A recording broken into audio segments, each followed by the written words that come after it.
Bonjour à tous, c'est Timothée Lafay et aujourd'hui je joue à Clash of Clans. Donc on se retrouve pour une vidéo présentation de ma base.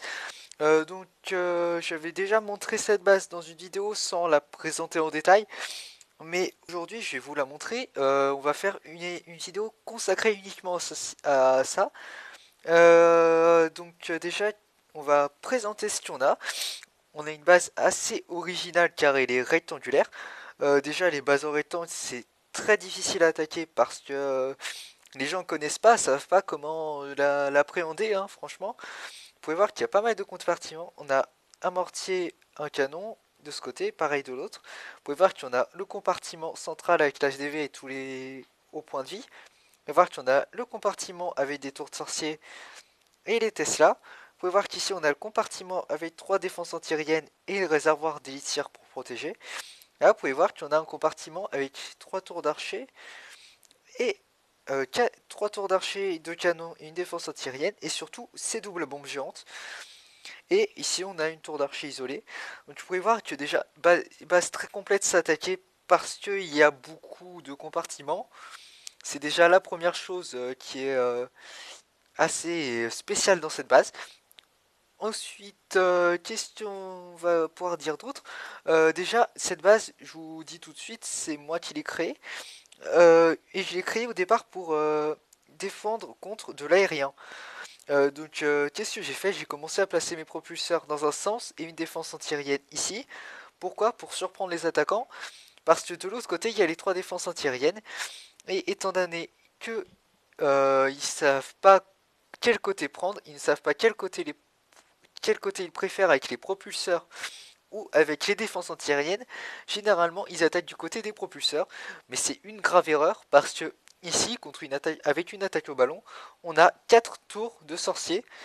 4 tours de sorcier, ça fait très très mal contre des ballons, ça fait énormément de dégâts, surtout de zone en fait, je peux vous le dire parce que j'en ai subi des attaques comme ça. Enfin, pas des attaques comme ça, j'ai fait des attaques comme ça au ballon, je me suis fait massacrer mes ballons juste avec une seule tour de sorcier. Sauf que là, on a les 4. Donc les 4 tours de sorcier, c'est extrêmement dévastateur. Donc déjà, en aérien, ça défend incroyablement bien. Ensuite, on va pouvoir passer au terrestre. Au terrestre, qu'est-ce qu'on a? On a des petits fossés ici. Donc vous pouvez voir, c'est un petit fossé, pourquoi? Parce que ça va faire dévier les troupes. J'avais largement assez de remparts pour en faire un, du coup je me suis dit j'allais en faire un. Et c'est un vrai carnage parce que les troupes, au lieu d'attaquer directement cette tour d'archer là, en détruisant des petits remparts par ici, et ben les troupes elles vont attaquer ici, ce rempart-ci, ou celui-ci, ça dépend, pour attaquer la tour d'archer, et de l'autre côté c'est pareil, ça va attaquer cette tour d'archer et ce rempart. Donc pourquoi est-ce que c'est pratique? Parce que les troupes vont tourner. Et ça, c'est indispensable de faire tourner les troupes, ça va les disperser déjà, et l'attaquant ne va pas pouvoir faire ce qu'il veut, et il va pas s'attendre du tout à ce que ses troupes partent comme ça, du coup, la suite de la bataille, eh ben, elle est compromise pour lui. Déjà, ensuite, qu'est-ce qu'on a? Pour une attaque au cochon, on voit qu'on a les deux doubles bombes géantes. Donc ça fait très très mal contre des cochons. J'ai pu voir même contre des géants. Je vous montrerai le replay si je l'ai. Oui, j'ai des replays comme ça. Vous pourrez voir que les doubles bombes géantes font extrêmement mal. Les géants se font juste éclater dessus. Généralement, on attaque de ce côté-ci. Je sais pas pourquoi. Enfin, des fois, on m'attaque aussi de ce côté. Et c'est un peu plus rare quand même.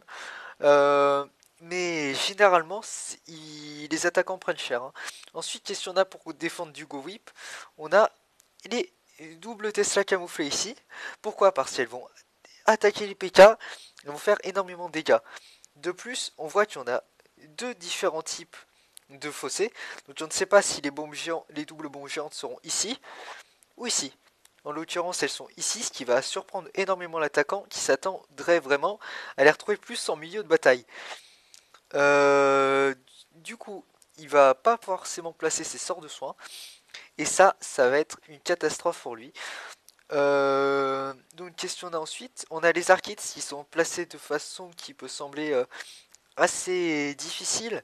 Comment dire? Assez anarchique, j'ai envie de dire. Euh, mais en vrai, c'est pour mieux défendre de ce côté. Parce que ici, de ce côté, on va faire énormément de dégâts, ça va concentrer les dégâts, et du coup les Archids vont pouvoir y participer.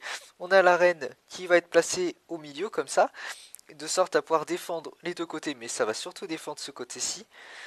Et ensuite, on a le roi qui va pas servir à grand chose contre des attaques en aérien, mais qui va faire et qui va être très utile pour l'attaque en terrestre. Généralement, les gens attaquant de ce côté-ci, ils vont pas pouvoir éliminer le roi tout de suite, ce qui va être extrêmement gênant pour la suite de la bataille généralement. Et question on a le château clan qui est placé ici. Pourquoi? Parce qu'il est extrêmement difficile à détecter. On peut éventuellement essayer de le détecter en plaçant des cochons par ici. Mais généralement, les gens, je sais pas pourquoi ils font l'erreur d'essayer de le détecter en plaçant des cochons sur la tour d'archer ici. Ce qui est très gênant parce que cette tour d'archer, il va falloir l'éliminer avant d'aller éliminer celle-là. Du coup, il va falloir utiliser 4 ou 5 cochons. Donc ça va être très gênant pour l'attaquant. La théorie est terminée. On va pouvoir commencer, on va pouvoir partir dans la pratique. Donc, je vais vous montrer des replays en accéléré. Donc déjà ici, vous pouvez voir que c'est des géants. 5 et on a du 28%. Vous pouvez voir que là, les troupes déjà ont dévié sur le canon.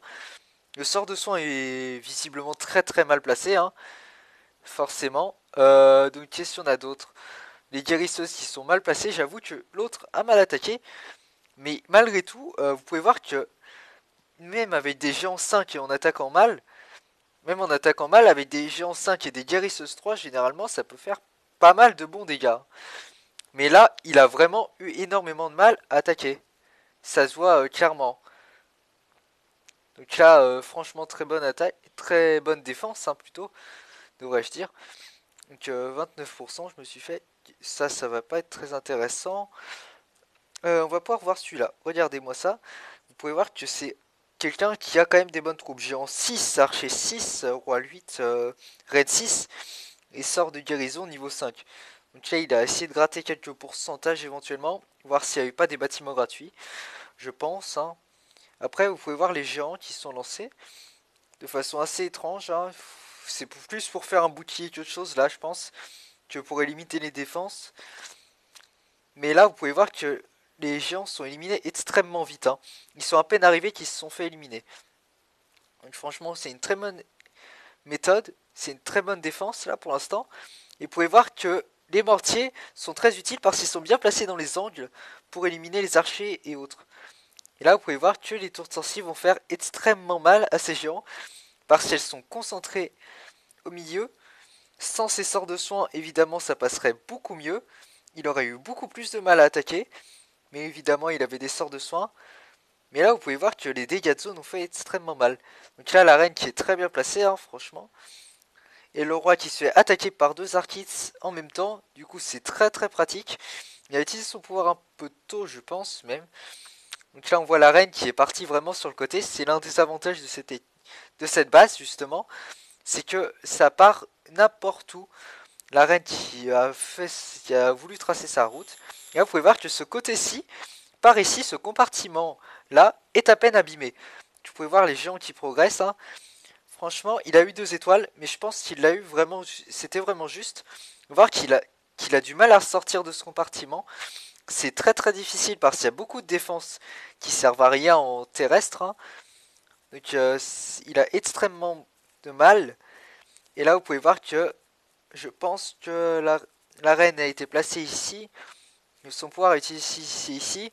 Mais sans ces derniers 17 petits archers, il était mort. Hein. Clairement, il était mort et il n'avait pas cet HDV.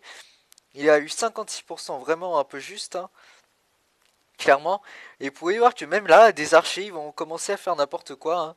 Ils partent sur la réserve d'or alors qu'il n'y a pas du tout besoin. Heureusement qu'il y avait toujours ces petits archers ici qui sont fidèles à l'HDV. Hein. Malheureusement pour moi. Mais heureusement pour lui. Sinon, vous pouvez voir qu'on a quand même fait un très bon carnage sur ses troupes. Et qu'il a eu énormément de mal à passer. Hein. De côté, franchement, c'est pas forcément la bonne méthode. Parce que c'est extrêmement difficile de passer sur le côté. Et donc voilà, ce replay est terminé. Je vais voir si je peux pas vous en trouver un autre dans mes défenses réussies. Enfin, plutôt ratées. Ouais, enfin celui-là, il est pas très intéressant à voir, hein. Franchement, je vais passer rapidement. Parce qu'il n'y a pas grand-chose à voir. Vous pouvez voir qu'il va envoyer un PK sur le côté, mais c'est tout ce qu'il va faire. Donc c'est pas forcément très utile. Vous pouvez voir qu'il envoie. Il a essayé surtout de gratter des ressources, hein. Là, vous pouvez voir le PK qui va se faire détruire extrêmement vite. Il a pas résisté bien longtemps. Il va envoyer une guérisseuse qui sert absolument à rien. Et vous pouvez voir que c'est les doubles bombes géantes qui l'ont massacré, hein. C'est vraiment les doubles bombes qui ont fait autant de dégâts. Et donc on a fini pour aujourd'hui. N'hésitez pas à liker et à commenter cette vidéo. Je voulais vous parler aussi de deux projets que j'avais. Mon projet numéro un, c'est que j'ai commencé à écrire un blog, à créer un blog. Pourquoi? Pour écrire un livre. Oui, parce que je commence à écrire un livre là qui va s'appeler La Sphère. Je vous mettrai probablement le lien de ce blog que vous pourrez aller consulter si vous êtes fan de lecture.